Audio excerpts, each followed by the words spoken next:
Good morning students. कल की class में अपन ने कूलॉम्स लॉ पढ़ा था, कूलॉम का नियम पढ़ा था। क्या था कूलॉम का नियम? कि जब दो स्थिर बिंदु आवेश के मध्य लगने वाला बल, आकर्षण या प्रतिकर्षण बल, दोनों आवेशों के गुणनफल के समानुपाती और उनके बीच की दूरी के वर्ग के व्युत्क्रमानुपाती होता है। क्या था? कि दोनों आवेशों के मध्य लगने वाला बल दोनों आवेशों के गुणनफल के समानुपाती और उनके बीच की दूरी के वर्ग के व्युत्क्रमानुपाती होता है। इसे क्या कहते हैं? कूलॉम का नियम। फॉर्मूला क्या था? F = K Q1 Q2 R²। यदि अपन इसको वेक्टर फॉर्म में सदिश रूप में लिखें तो F सदिश बराबर K Q1 Q2 R² R²। ये इसका सदिश रूप है। R² क्या है? ये R की दिशा में इसका एकांक सदिश है। क्या है? एकांक सदिश।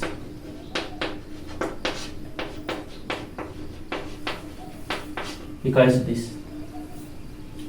K की जो वैल्यू थी वो कितनी थी? 9 × 10⁻9 newton metre square upon coulomb square.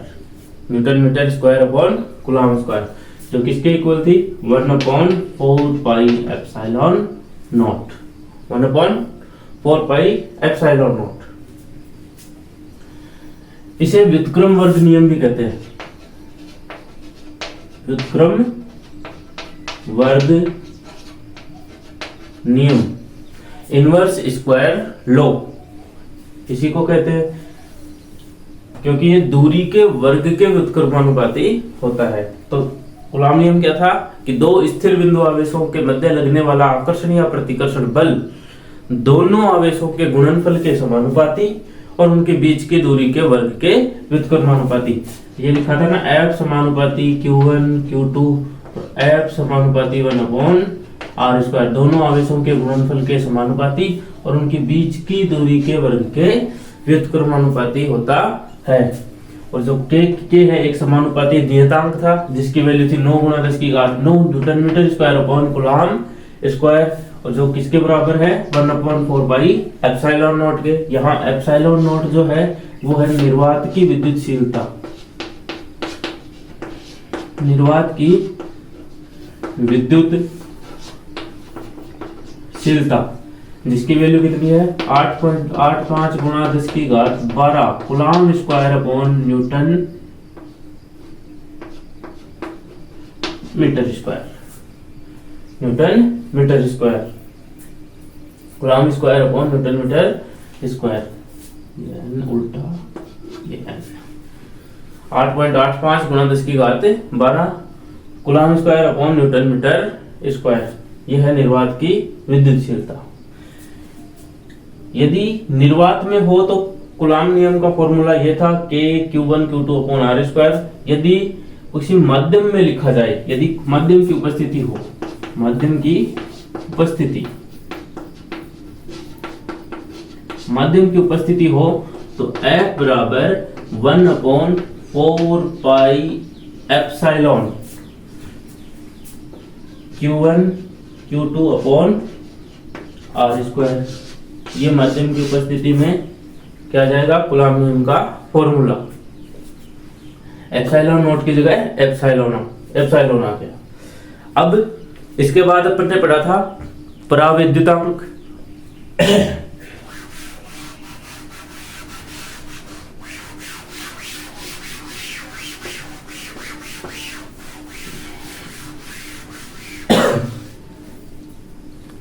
परावैद्युतांक क्या था?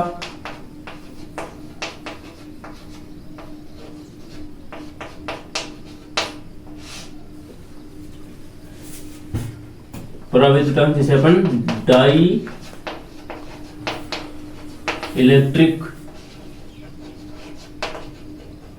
कांस्टेंट भी बोलते हैं और इसको आपेक्षिक विद्युतशीलता भी बोलते हैं। आपेक्षिक विद्युतशीलता।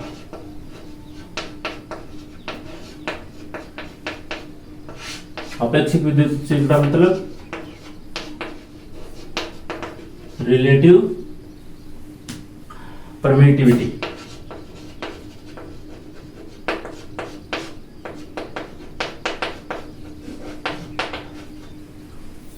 Relative permittivity.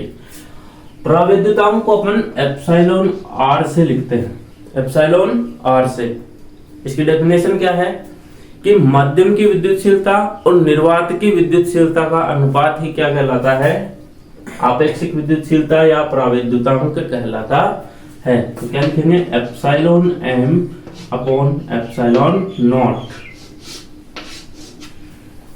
Epsilon r is equal epsilon m upon epsilon naught. माध्यम की विद्युतशीलता और निर्वात की विद्युतशीलता का अनुपात ही प्रावैधतांक कहलाता है। तो ये क्या है, माध्यम की विद्युतशीलता।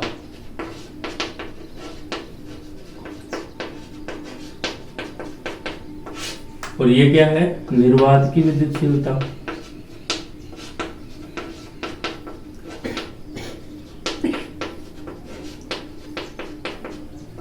निर्वात की विद्युतशीलता।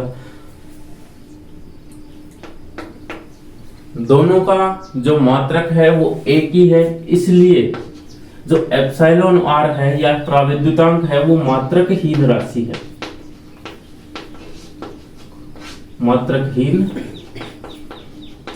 राशि क्यों? क्योंकि इसका coulomb square upon newton metre square, इसका भी coulomb square upon newton metre square, दोनों कैंसिल होकर के मात्रकहीन बनेंगे।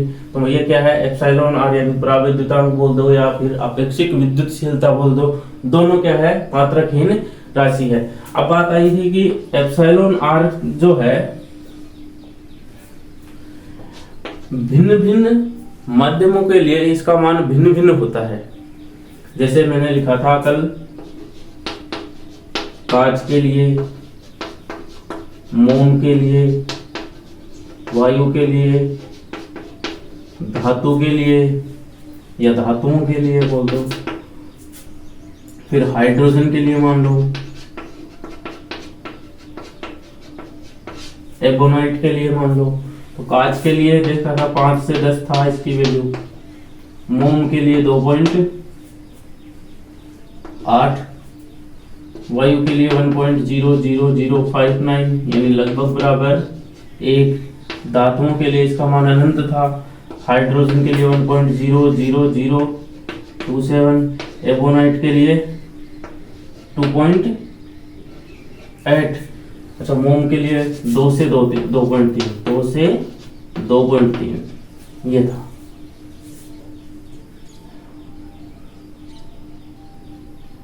अच्छा पानी के लिए देख रहे, पानी के लिए बोल देंगे, पानी के लिए 81।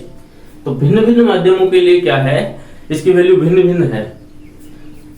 तो प्रावैधतांक क्या था, माध्यम की विद्युतशीलता और निर्वात की विद्युतशीलता का अनुपात क्या कहलाता है, प्रावैधतांक कहलाता है। यह एक मात्रकहीन राशि है और भिन्न भिन्न माध्यमों के लिए इसका मान भिन्न भिन्न होता है। जैसे कांच के लिए 5 से 10 है, मोम के लिए 2 से 2.3 है, वायु के लिए 1.00059 यानी लगभग 1, धातुओं के लिए इंफिनिटिव होता है, हाइड्रोजन के लिए 1.00027, एबोनाइट के लिए 2.8 और पानी के लिए 81 यानी 81 होता है।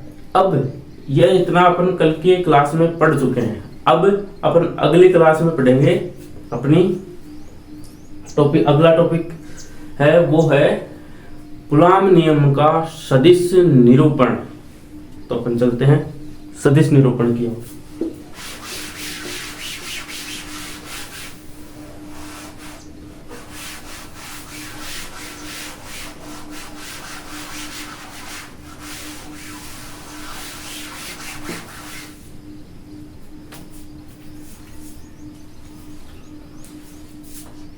अगली हेडिंग है अपनी कूलॉम नियम का सदिश निरूपण।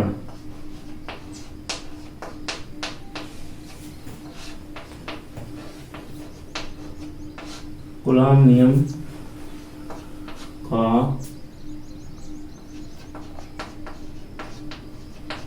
सदिश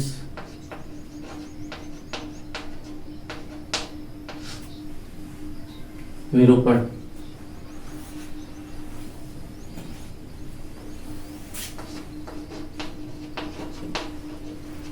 vector form of Coulomb's law.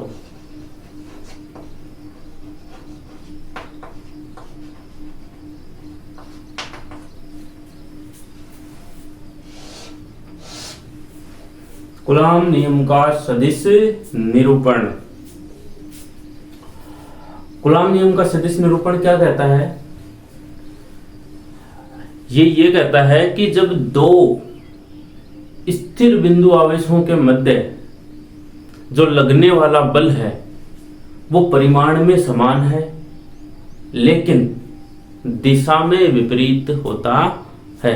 यानी अपन रिजल्ट की बात करें इसकी तो रिजल्ट निकालेंगे अपन F12 बराबर माइनस F21। ये अपना कूलॉम नियम का सदिश निरूपण होगा। क्या कहता है कि जब दो स्थिर बिंदु आवेशों के मध्य बल लगता है, आकर्षण या प्रतिकर्षण बल लगता है, वो परिमाण में समान होता है, परिमाण में समान होता है लेकिन दिशा में विपरीत होता है। ये माइनस चिन्ह यहाँ पर क्या बताएगा?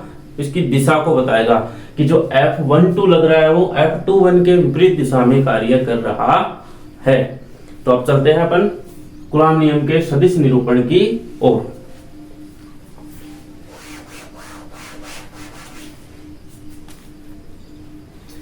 मान लो यहां पर एक Q1 चार्ज है और यहां पर एक Q2 चार्ज है। एक Q1 चार्ज है, एक Q2 चार्ज है। ये मूल बिंदु है O। मूल बिंदु से Q1 का जो स्थिति सदिश है वो मान लिया अपन R1 है। Q2 का O के सापेक्ष जो स्थिति सदिश है वो मान लिया अपन ने R2 है। Q1 के कारण Q2 पर जो फोर्स लगेगा वो मान लिया अपन ने F21 है। 1 के कारण 2 पर फोर्स F21, 1 के कारण 2 पर फोर्स, Q1 आवेश के कारण Q2 आवेश पर लगने वाला बल। Q2 के कारण जो Q1 पर फोर्स लगेगा वो लग गया मान लिया F12। Q2 आवेश के कारण Q1 आवेश पर लगने वाला बल या 2 के कारण 1 पर लगने वाला बल। अब R1 और R2 का जो परिणामी सदिश है वो मान लिया या कह दें कि Q1 के कारण Q2 का जो स्थिति सदिश है वो अपन ने मान लिया R21 सदिश। R21 सदिश ये आ गया R21 सदिश। तो अपन ने क्या किया कि दो आवेश है Q1 और Q2 है जिनके मूल बिंदु के सापेक्ष स्थिति सदिश है वो है R1, Q1 के सापेक्ष R1 और Q2 के सापेक्ष R2। इनका जो स्थिति सदिश है Q1 के सापेक्ष Q2 वो R21 मान लिया।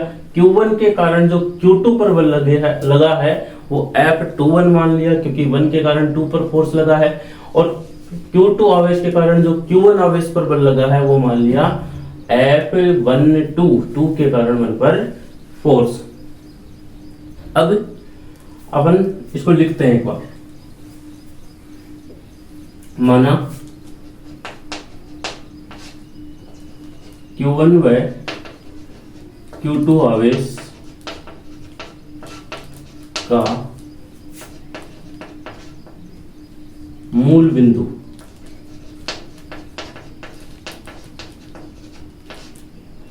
O के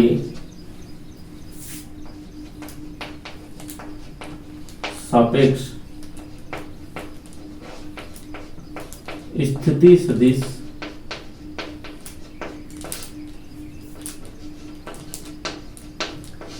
क्रमशः R1 व R2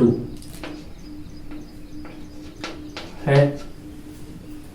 माना Q1 व Q2 आवेश का मूल बिंदु O के सापेक्ष स्थिति सदिश क्रमशः R1 व R2 है। Q1 आवेश के कारण Q2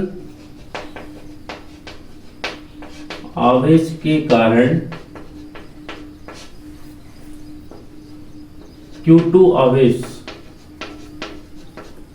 पर लगने वाला बल F Q1 आवेश के कारण Q2 पर, मतलब F21 1 के कारण 2 पर लगने वाला बल F21 है। 1 हो तो F12 बराबर क्या लिखेंगे? अपने पास कूलॉम नियम का फॉर्मूला है F बराबर K Q1 Q2 upon R square.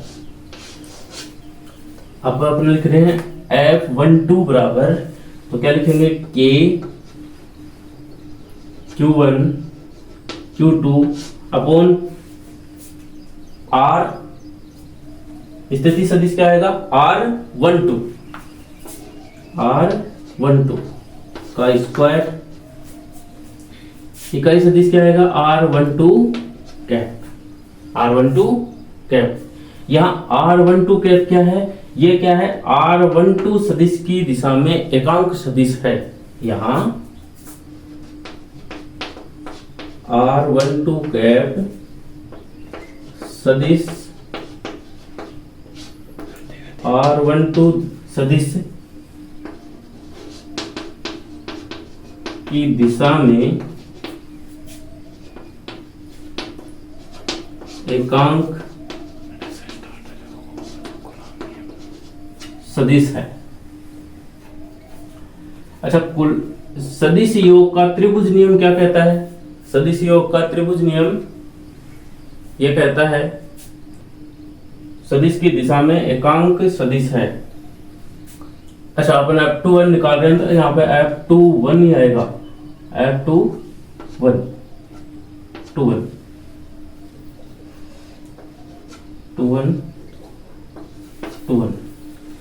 तो सदिश योग का जो त्रिभुज नियम है वो क्या कहता है? R21 बराबर R2 माइनस R1, R12 बराबर R1 माइनस R2 सदिश। ये कहां से आया है? सदिश योग के त्रिभुज नियम से। तो ये जो F21 निकाल रहे हैं ना, यहाँ पे F21 ही आएगा कि 1 के कारण 2 पर फोर्स, 1 के सापेक्ष 2 का स्थिति सदिश, 1 के सापेक्ष 2 का स्थिति सदिश, या 1 के कारण 2 पर फोर्स, यही आएगा ना। क्योंकि Q1 आवेश के कारण Q2 आवेश पर लगने वाला बल F21 हो तो, 1 के कारण 2 पर फोर्स हो तो F21 बराबर के Q1 Q2 upon R21 square R21 cap. तो अगर सदिश योग से क्या लिख सकते हैं? 21 की जगह R2 माइनस R1 लिख सकते हैं। तो F21 बराबर के Q1 Q2 upon R2 minus R1 सदिश, ये स्क्वायर आ जाएगा और R21 कैप। ये इक्वेशन अपनी फर्स्ट। इसी प्रकार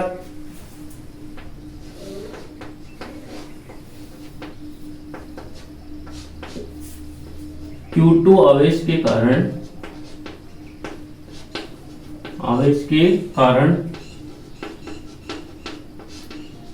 Q1 आवेश पर लगने वाला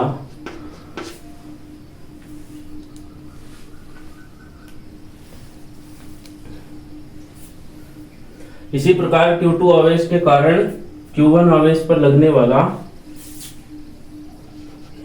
बल F12 हो तो F12 बराबर क्या लिखेंगे? K Q1 Q2 अपॉन, यहां था 2 1 स्क्वायर, यहां पर आ जाएगा R12 का स्क्वायर, सदिश R12 का स्क्वायर R12 कैप, या F बराबर क्या लिखेंगे इसको, 12 बराबर K Q1 Q2 upon R1 minus R2 का सदिश स्क्वायर R12 कैप, ये लिख सकते हैं क्योंकि R12 सदिश योग के त्रिभुज नियम से अपने पास R21 बराबर क्या है, R1 माइनस R2, और R21 बराबर क्या है, R2 माइनस R1 है। तो R12 की जगह अपन ने क्या लिख दिया, R1 माइनस R2। अब यदि ये लाइन लिखना चाहें तो अपन क्या लिखेंगे कि यहाँ R12 सदिश R12 की दिशा में एकांक सदिश है जो R21 के बराबर लेकिन उसकी विपरीत दिशा में है। यहाँ R12 कैप सदिश R12 की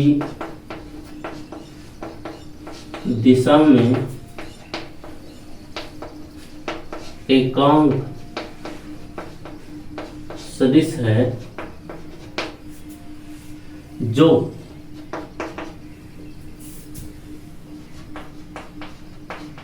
सदिश R21 के बराबर व विपरीत दिशा में है, विपरीत दिशा में है। अतः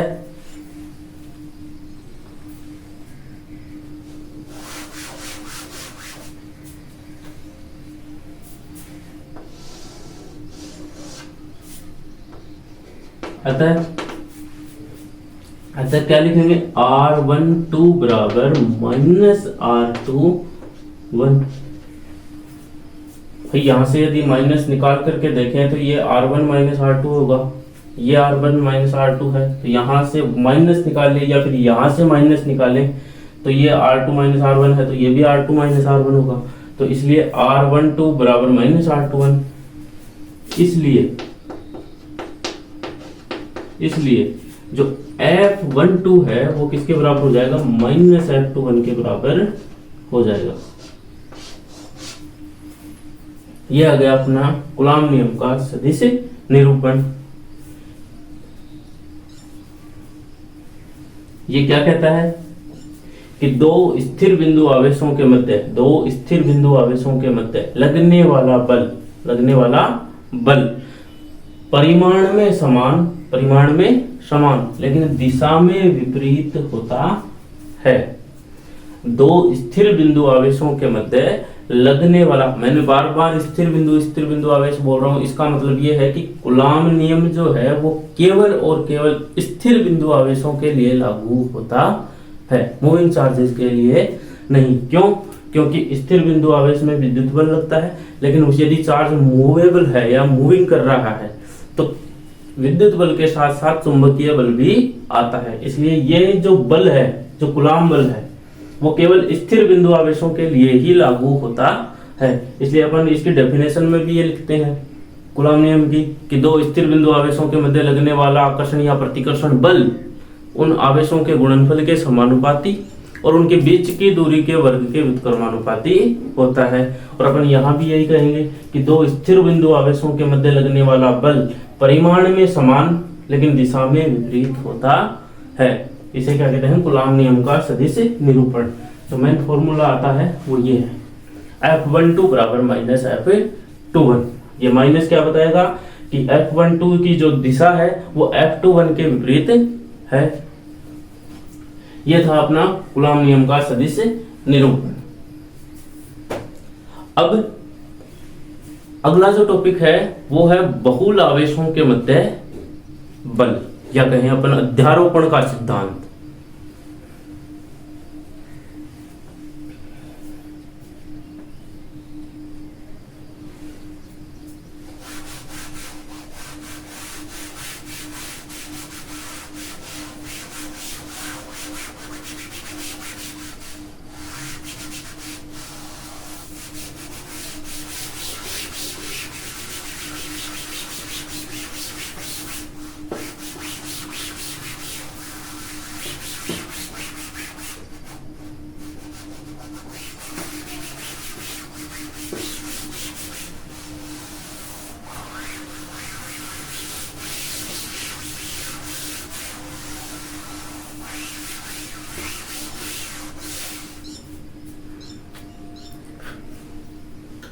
अगला टॉपिक है अपना बहुल आवेशों के मध्य बल। बहुल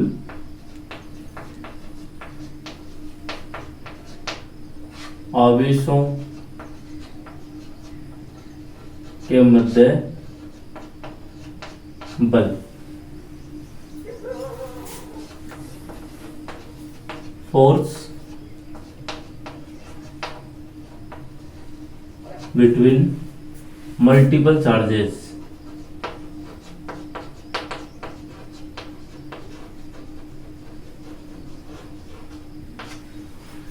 इसको दूसरा नाम है अध्यारोपण का सिद्धांत।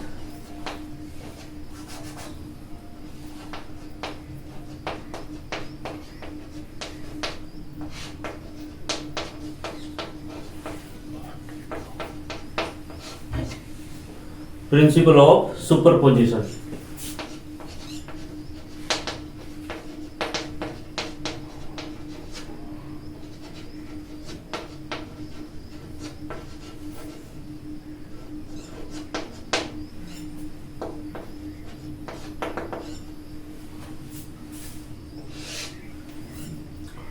बहुल आवेशों के मध्य बल, फोर्स बिटवीन मल्टीपल चार्जेस, और अध्यारोपण का सिद्धांत।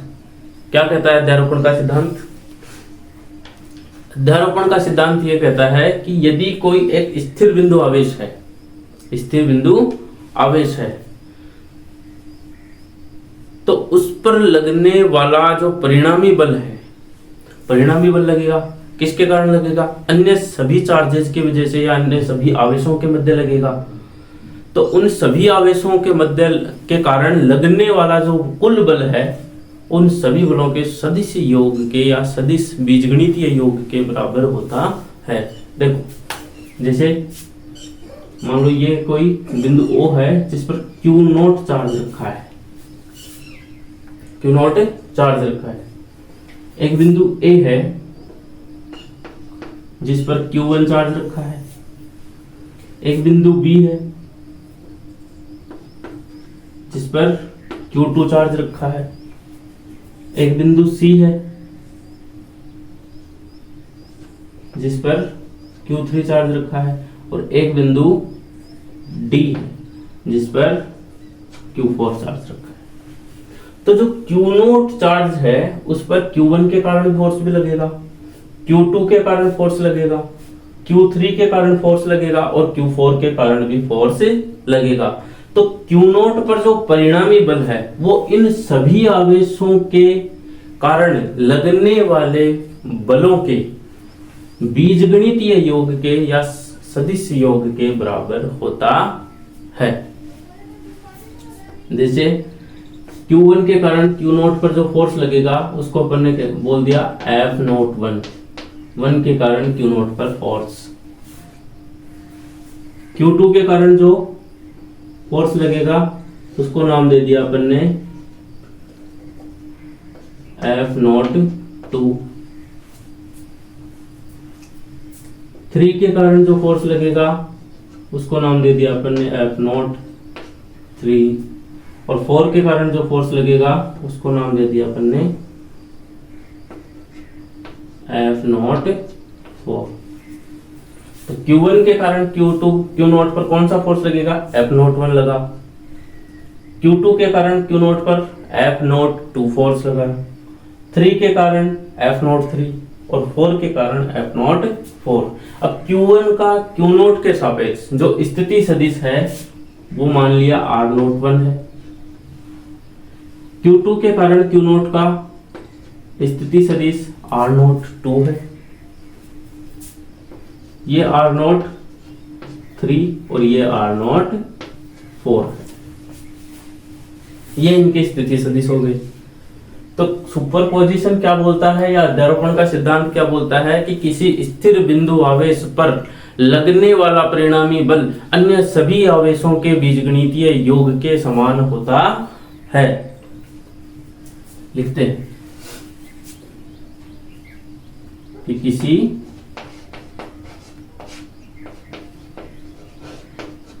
स्थिर बिंदु आवेश पर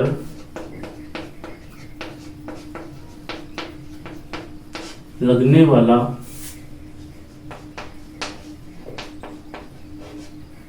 परिणामी बल अन्य सभी आवेशों के कारण लगने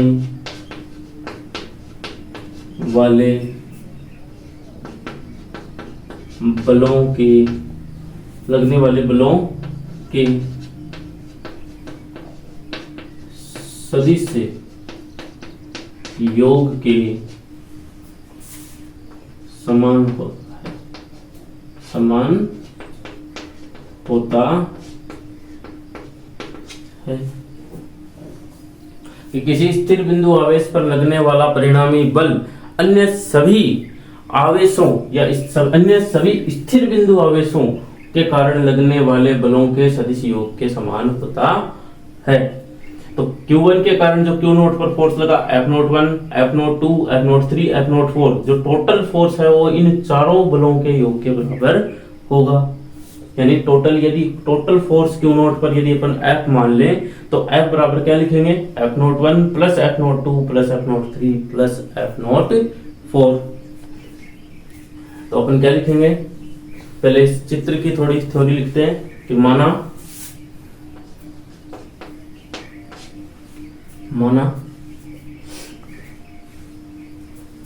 बिंदु O पर Q नोट आवेश स्थित है, Q नोट आवेश स्थित है जिस पर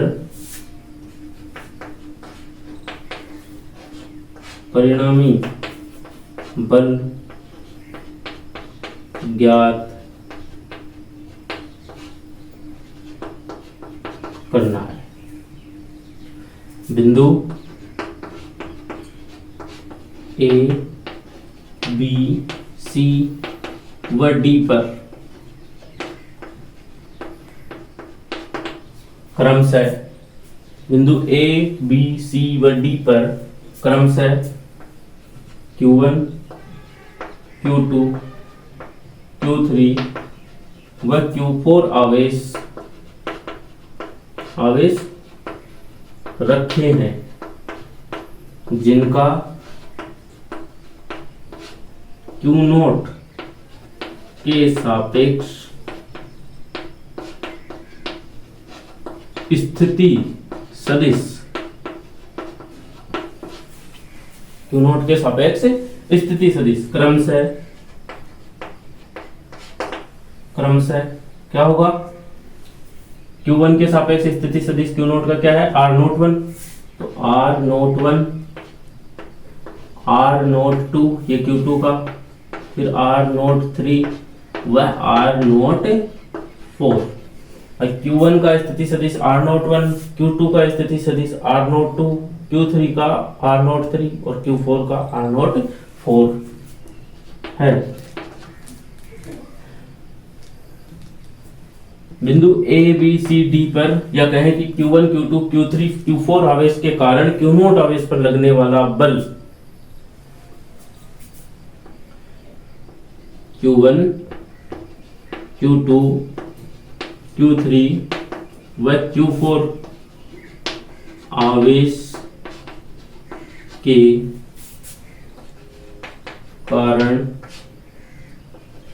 Q नोट पर लगने वाला बल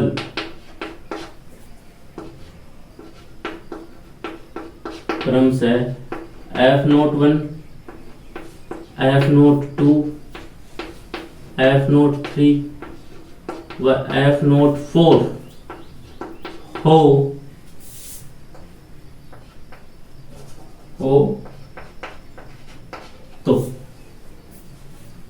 देखो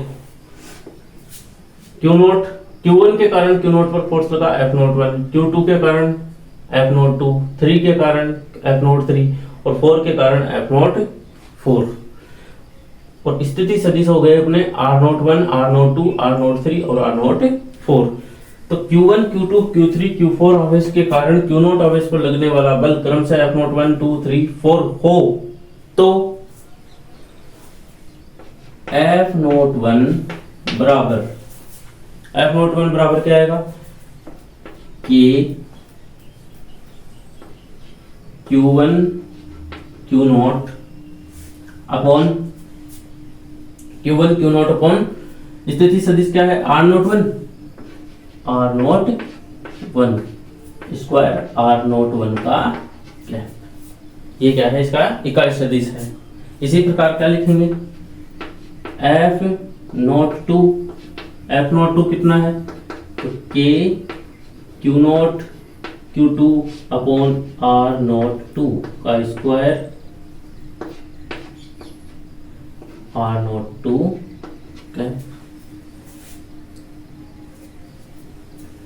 फिर F नोट 3 क्या आएगा, K Q note Q3 upon R note 3 square R note 3 का कैप, और फिर R note 4 K Q note Q4 upon R note 4 square R note 4 cap. ये Q1 के कारण Q2 पर फोर्स है, Q नोट पर फोर्स है, ये Q2 के कारण Q नोट पर फोर्स है, ये Q3 के कारण Q नोट पर फोर्स है और ये Q4 के कारण Q नोट पर फोर्स है। तो चारों आवेशों के कारण Q नोट पर फोर्स लगा। यदि Q नोट आवेश पर लगने वाला कुल बल F हो तो यदि Q नोट आवेश पर लगने वाला परिणामी बल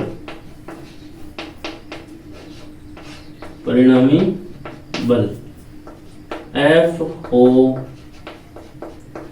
तो क्या करेंगे, F बराबर F note 1 plus F note 2 plus F note 3 plus F note 4। ये बात अपने डेफिनेशन में भी बोली है कि किसी स्थिर बिंदु आवेश पर लगने वाला परिणामी बल अन्य स्थिर बिंदु आवेशों के कारण लगने वाले सभी बलों के सदिश योग के समान होता है। तो F जो टोटल बल होगा वो F नोट 1, 2, 3, 4 इन सब के योग के बराबर होगा। तो अब इनको चारों को अपन जोड़ देंगे।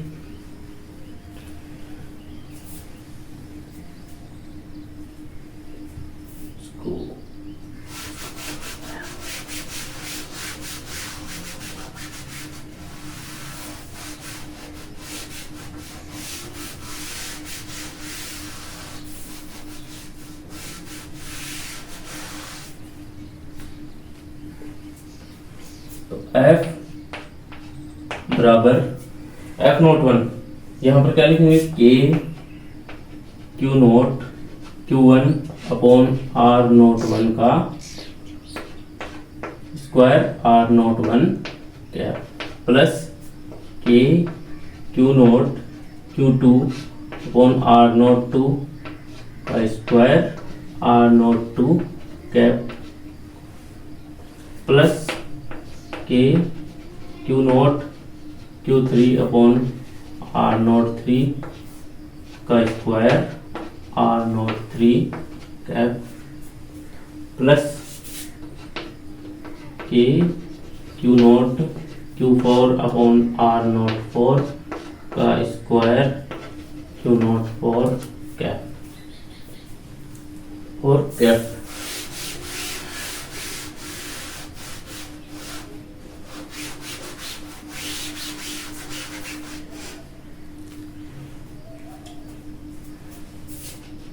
F इज इक्वल यहाँ पर क्यू नॉट के क्यू नॉट कॉमन है, इसमें भी के क्यू नॉट है, इसमें भी के क्यू नॉट, इसमें भी के क्यू नॉट, तो के क्यू नॉट कॉमन आ जाएगा, बाकी वैल्यू अंदर, तो Q1 upon r naught one का square r naught one plus Q2 upon r naught two का square r naught two cap. यहाँ से के क्यू नोट कॉमन आ गया, Q1 upon r naught one का स्क्वायर आ गया, यहाँ से के क्यू नोट कॉमन आ गया, Q2 upon r naught two plus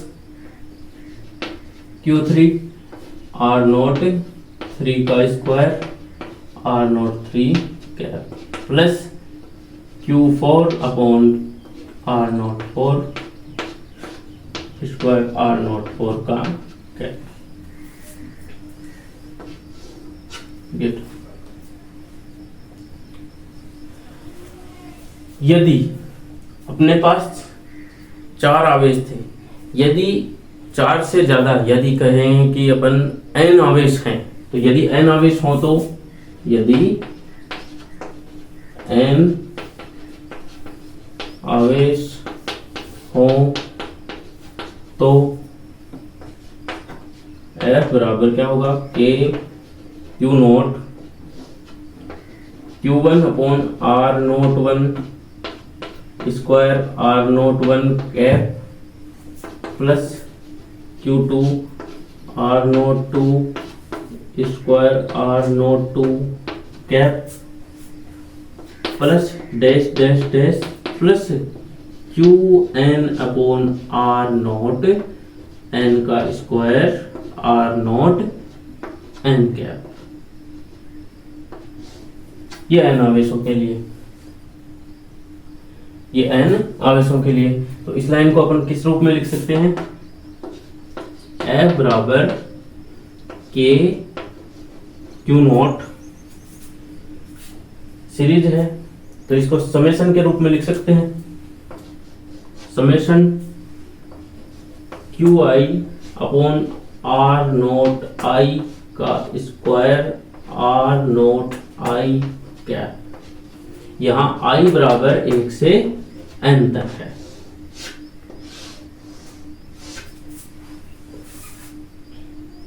यहाँ i बराबर 1 से n है, यदि i 1 रखोगे तो देखो r note 1 Q1 upon r note 1 r note 1 cap, ये पहला आ गया। यदि आप 3 लिखते हो, i की वैल्यू 3 रखते हो, तो Q3 upon Q note 3 upon square Q note 3 cap, ये तीसरा वाला टर्म आ गया। तो इस तरह से अपन ये बहुल आवेशों के कारण है जो फोर्स लगता है उसका फॉर्मूला अपन यहाँ से निकाल सकते हैं। तो F बराबर, F सदिश बराबर K q naught summation I is equal to 1 to n q i upon r naught i square r naught i cap.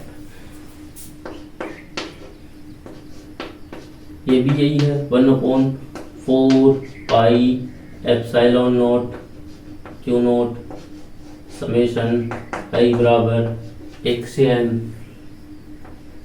Q i upon r naught i square r naught i cap. यहाँ पर मैंने k की value रख दी है, तो 1/4 pi epsilon not. ये आ गया बहुल आवेशों के मध्य बल, या कहें अध्यारोपण का सिद्धांत। तो किसी भी स्थिर बिंदु आवेश पर लगने वाला परिणामी बल अन्य सभी आवेशों के सदिश योग के बराबर होता है। यही था अपना अध्यारोपण का सिद्धांत या बहुल आवेशों के मध्य बल।